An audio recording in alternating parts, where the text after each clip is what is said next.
जादू करके उसे मारने गई थी, मार डाला मेरे बच्चे को। मुझसे झूठ बोला। अब क्यों नहीं आते ना कृष्ण मेरे बच्चे को बताने?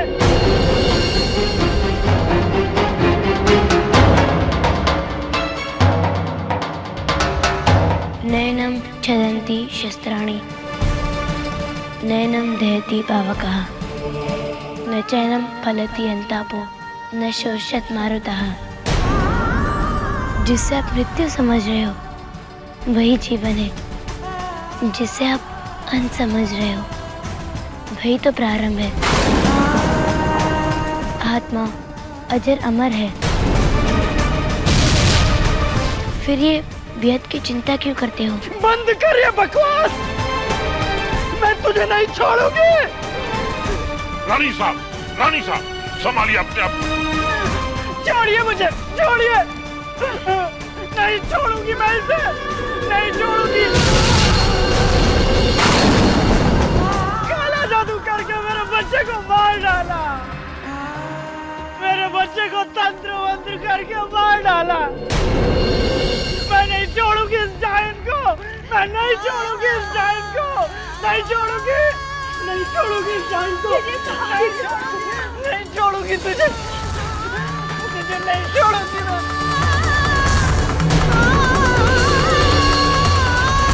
छोड़ दो मुझे, छोड़ दो, छोड़ दो, छोड़ दो मुझे, मैं मार डालूंगी उसे।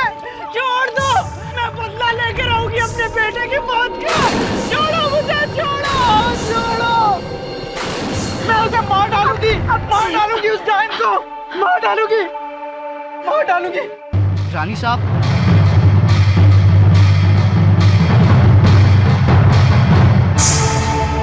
राणा जी, मारी आपसे एक अर्ज, मैं मीरा ना अपने सागे मेड़ता ले जाना चाहूँ। हाँ तो ले जाइए उस मनहूस को। वैसे भी मैं उसका साया यहाँ नहीं देखना चाहती हूँ। अब इससे पहले कि पूरे परिवार को कहा जाए, यहाँ से ले जाइए उस उल्टा को। करमेतन, रानी साहब उनके कक्ष में ले जाइए। जी। मैं क्यों जाऊँ? मुझे ले जाओ यहाँ से, मैं तो उसका चेहरा भी नहीं देखना चाहती हूँ। जी साहब, जी साहब, संभालिए अपने आप को। चलिए चलिए अपने कक्ष में चलिए। मैं नहीं जाऊंगी, हाँ छोड़ूंगी नहीं उसे। चलिए, मार डालूंगी, मैं इसे मार डालूंगी। दूधा साहब, रानी साहब की बातों को दिल पर मत लीजिएगा। बेटे की मौत का आघात वो सह नहीं पा रही है, लेकिन आप बिल्कुल निश्चिंत रहिए। हमारे होते हुए मीरा को कुछ नहीं होगा। हम आपको वचन देते हैं। अब आपको मीरा की चिंता करने की कोई जरूरत नहीं। उसे संभालने के लिए उसका भाई जयमल अभी जीवित है। मैं अब मीरा को एक क्षण के लिए भी यहाँ नहीं रहने दूंगा। मैं उसे वापस लेके जा रहा हूँ। बेटा, बेटा जयमल,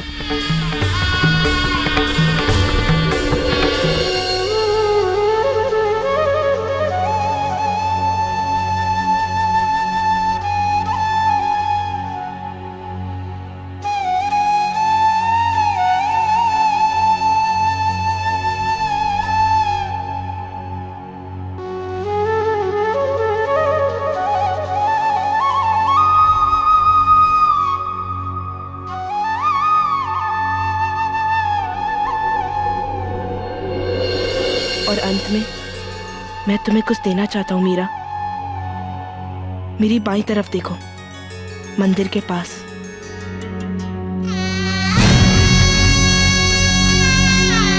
ये एक तारा तुम्हारे लिए मीरा, इसे हमेशा अपने साथ रखना। तुम्हारे भजन के मीठे सुरों के साथ ये भी सुर से सुर मिलाएगा। एक और बात कहूँ मीरा, चाहे जो कुछ भी हो जाए, तुम अपने कृष्ण से लगन लगाए रखना।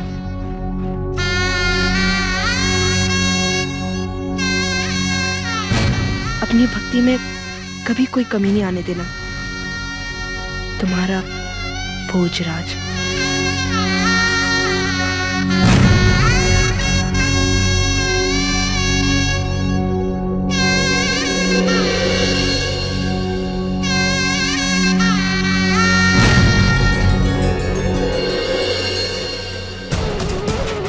मीरा, चलो हमारे साथ अभी।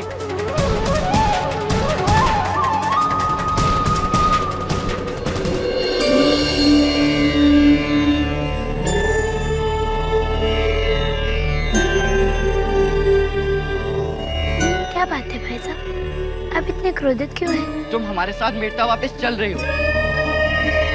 अब मैं तुम्हें इस नर्क में वापस नहीं आने दूंगा, नहीं रहने दूंगा मैं तुम्हें इस नर्क में। भाई साहब, याद है आप ही ने मुझे एक दिन कहा था कि मेरे ससुराल ही मेरा असली घर है। मुझे क्षमा कर दीजिए भाई साहब, पर मैं आपके साथ नहीं जा सकती। भाई साहब मेरी चिंता मत कीजिए, मैं यहाँ खुश रहूंगी। और फिर मेरे गिरधर गोपाल भी तो मेरे साथ है ना।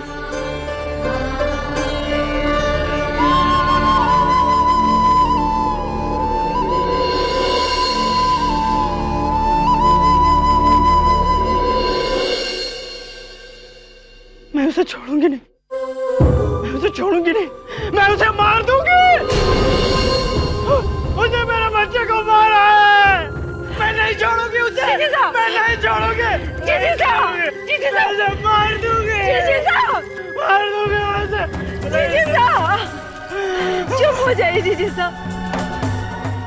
और कितना रोएंगे आप? ये लीजिए, पानी लीजिए।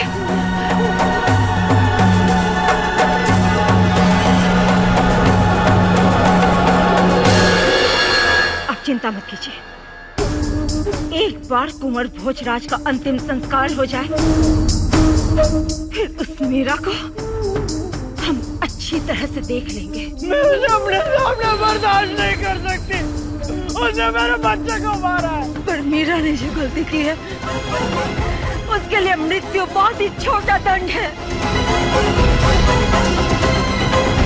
उसे तो उसके किए की पूरी सजा भुगतनी होगी। मेरे दिमाग में एक योजना है इसके लिए, जो उसकी मृत्यु से भी कष्टदायक होगी।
ये श्रृंगार उतारने का नाटक किसी और के सामने करना। ये श्रृंगार उतारकर सफेद कपड़े पहनकर तुझे क्या लगता है सबके मन में अपने लिए सहानुभूति जगा देगी? हाँ, अब तुम कोई साधारण स्त्री नहीं रही, वधू से विधवा बन गई हो, विधवा। और विधवा बनने की सारी रस्में तुम्हें निभानी पड़ेगी, समझी? देख क्या रही हो? जाओ केश काट लो उसके।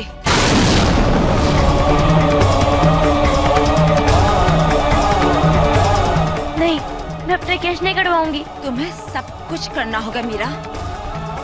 जब तक औरत सुहागन होती है वो सब करती है जो पति चाहता है, और विधवा होने के बाद उसे वो करना पड़ता है जो समाज चाहता है। अभी तो सिर्फ सफेद कपड़े पहने हैं, फिर केश कटेंगे, श्रृंगार छीना जाएगा, और फिर तुम्हें झरना नदी में जाकर स्वयं को समर्पण करना होगा। अपने प्राणों की आहुति देनी होगी, समझ गई? नहीं, मैं कहीं नहीं जाऊंगी, मैं यहीं रहूंगी। यही मेरे पति का घर है, मुझे कहीं नहीं जाना। ये देखिए। किसने कहा ये तेरा घर है?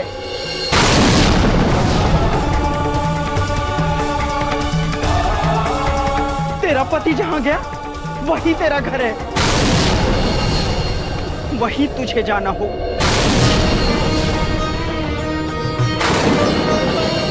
पहले केश काटो इसके। ऐसा मत कीजिए ससुर। अब देखिए, युवराज ने मेरे लिए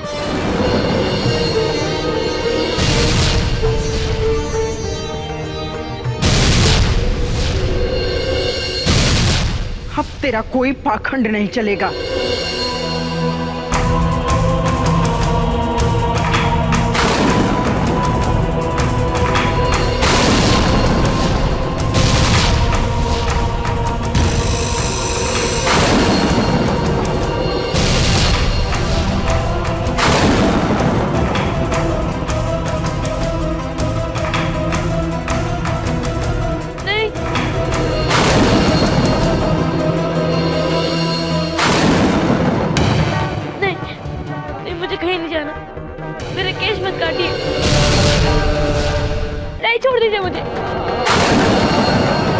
देखती हूँ कैसे नहीं जाती। रुक, केश काटने दे, वरना गर्दन काट दूंगी। नहीं, छोड़ दीजिए मुझे। दासियां, पकड़ो इसे। पकड़ो।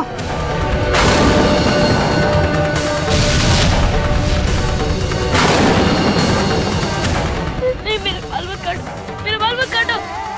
आप एक बार युवराज का लिखा हुआ पत्र तो पढ़ लीजिए। खबरदार, तुम मेरे बेटे का नाम अपने जबान से निकाला तो नहीं, समझी जाए।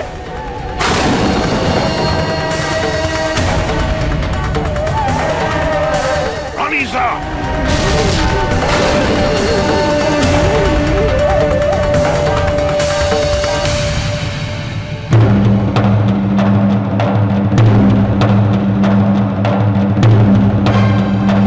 छोड़ दीजिए मीरा को, ये कहीं नहीं जाएगी।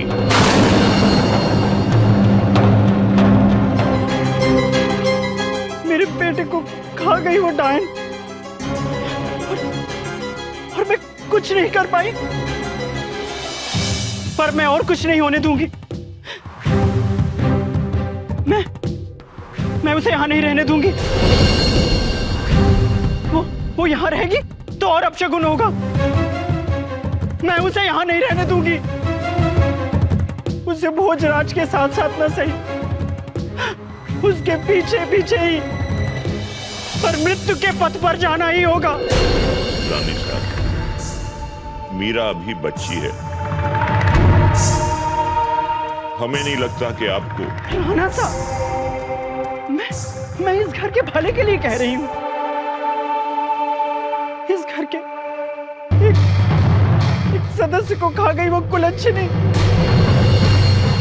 कहीं ऐसा ना हो कि पूरे कुल को ही खा जाए।